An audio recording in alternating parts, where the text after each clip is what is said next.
Buenas tardes, gusto saludarles. Mi nombre es Marta Patricia Borges Domínguez y este día vamos a platicar de un tema muy interesante que es la figura del aval. Este es un tema que tratamos en esta materia del derecho mercantil, sobre todo, muy en específico, cuando iniciamos nuestro tema de los títulos de crédito.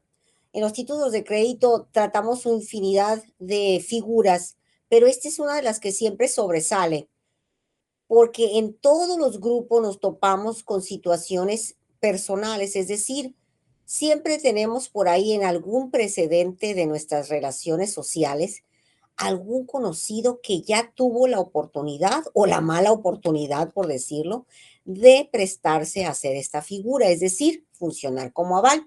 Y siempre surgen un sinfín de cuestionamientos, muy interesantes todos, por cierto, pero inquietantes también porque en ocasiones pensamos que es una situación de mucha ayuda, pero en ocasiones también después nos damos cuenta que desde el punto de vista legal, pues vienen unas consecuencias bastante delicadas.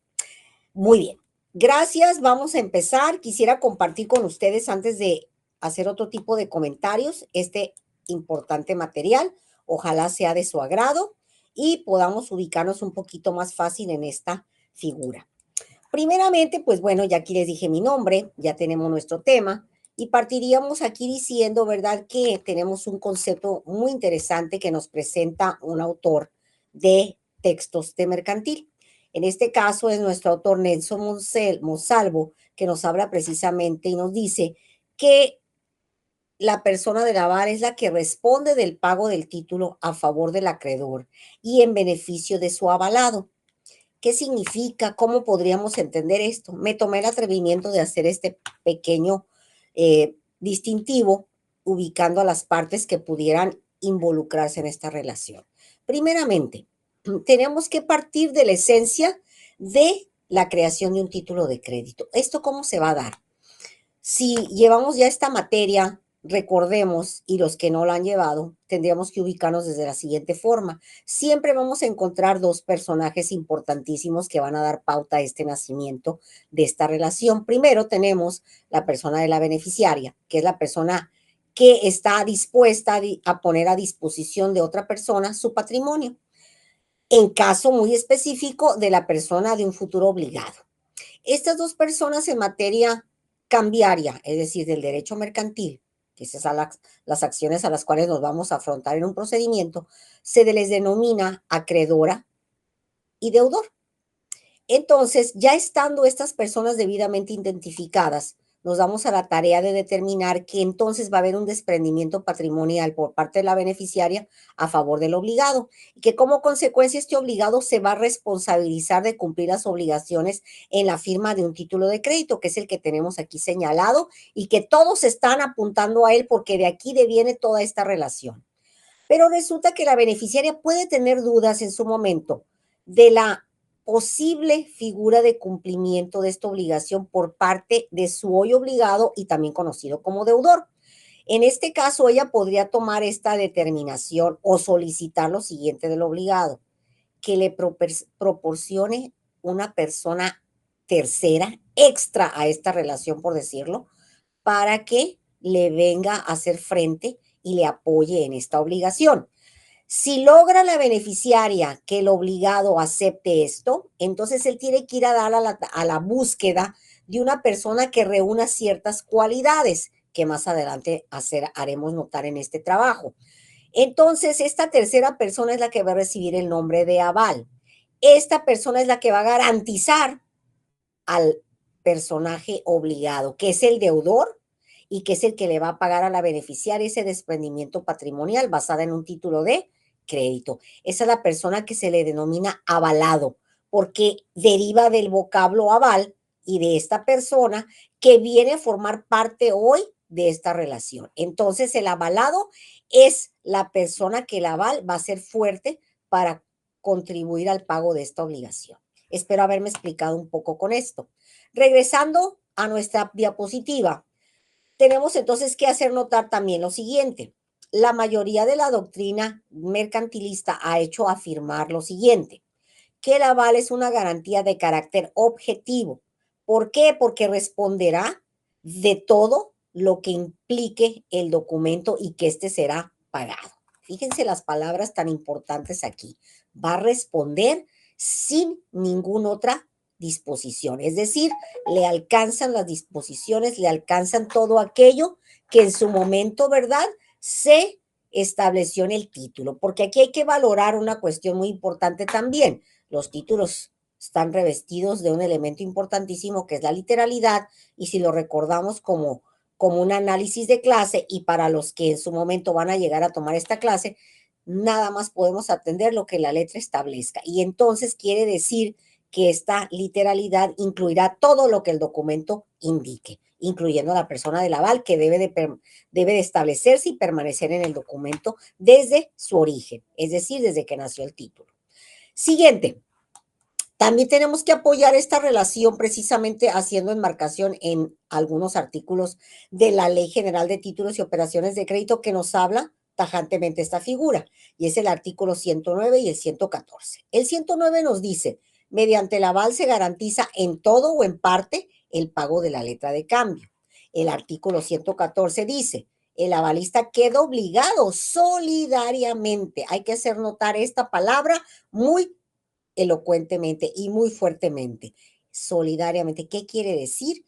Que hagan de cuenta que él recibió íntegramente también ese valor, aunque en su caso no hubiese tocado ni un centavo de esa figura de desprendimiento patrimonial de parte de la beneficiaria. Fíjense qué grave, qué delicado. ¿Por qué? Porque quiere decir, ¿verdad?, que lo están viendo con óptica de un obligado en su totalidad.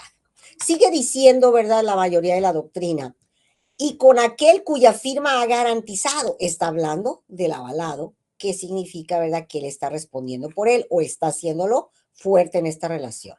Y por lo tanto, su obligación es válida, aun cuando la obligación garantizada se anula por cualquier otra causa.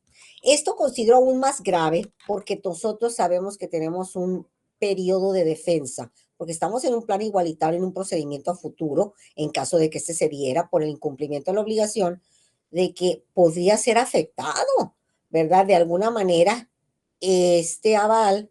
¿Por qué? Porque a lo que presume aquí la imposición del artículo es que nada le va a defender, en pocas palabras. Y consideramos que esto es bastante delicado, ya que pues todo mundo, hasta en cualquier tipo de procedimiento, se puede defender. Y aquí al parecer le cierran las puertas, ¿verdad? En pocas palabras, eres obligado y punto, aunque te quisieras defender.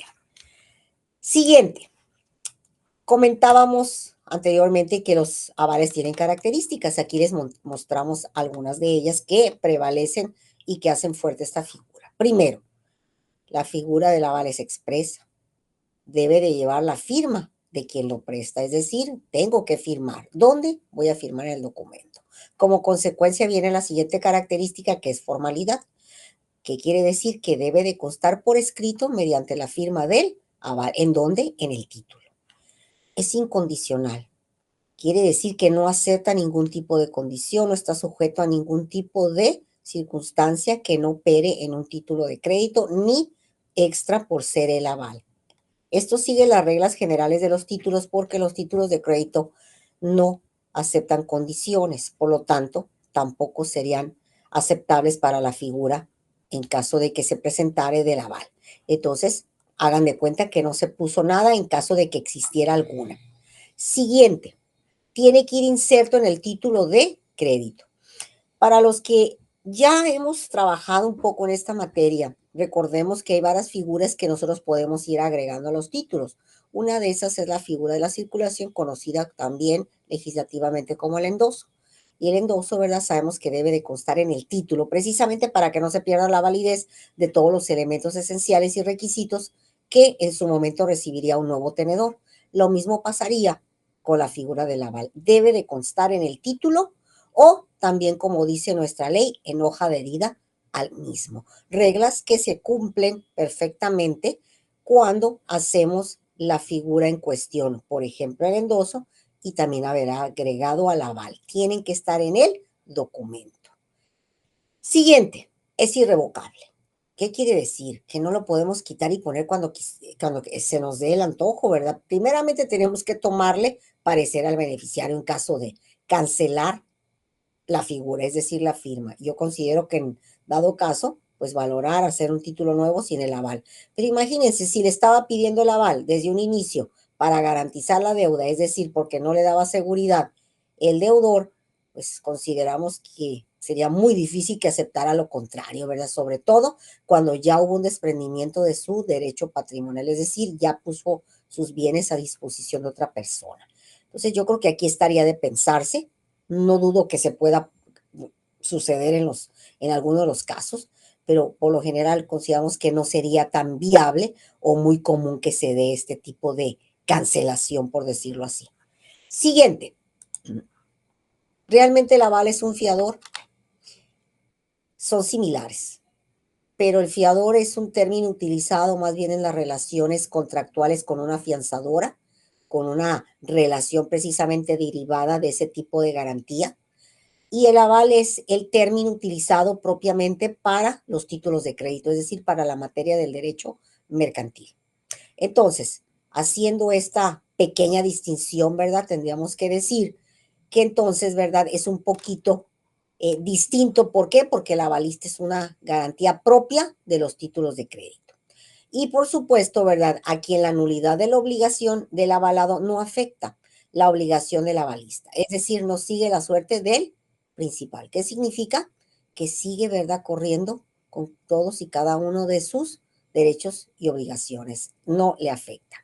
También tenemos por parte del artículo 116 de la Ley General de Títulos y Operaciones de Crédito, dice, la acción contra el avalista está sujeta a los mismos términos que la acción contra el avalado. Es decir, pues ahora sí tenemos que establecer, ¿verdad? Que tenemos la posibilidad de cobrarle el título al, en este caso, aval.